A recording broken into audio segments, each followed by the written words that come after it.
बायकोला विचारायची हिंमत झाली नाही. तिच्या बहिणीला जायला 3-4 वर्ष मी एकटा फक्त वीराच्या अग्नीमध्ये होतो. जोपर्यंत वीरा अग्नी सहन होईना त्यावेळेस बहिणीकडे गेलो. कॉलेजला, मॉडर्न कॉलेजला होती. म्हटलं तुझ्याशी मला थोडं बोलायचंय. बहीण बाजूला आली, ती माझ्या समवयस्क, आणि मी म्हटलं मला तुझ्या बहिणीशी लग्न करायचंय. आणि लगेच म्हटली माझ्या मनात पण तूच आहे. किती मोठं योगायोग आहे.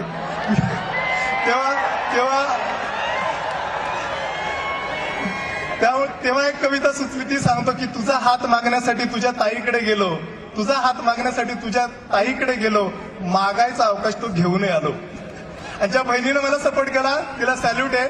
तिच्याबद्दल ग्रॅटिट्यूड व्यक्त करतो, कारण की तिची बहीण नसती तर आमचं लग्न झालं नसतं. कारण की मी अवकात नसताना मला तिने माझ्यावर विश्वास ठेवला. कारण की मी हुशार होतो. हुशार असणं आणि नोकरी मिळणं ह्याच्यामध्ये फार मोठा गॅप आहे. परंतु तिने विश्वास ठेवला, एकच अट घातली की तू माझ्या बहिणीकडे बघायचं पण नाही आणि भेटायचं पण नाही. अरे बापरे, म्हणलं ठीक आहे, मला लग्नच करायचंय.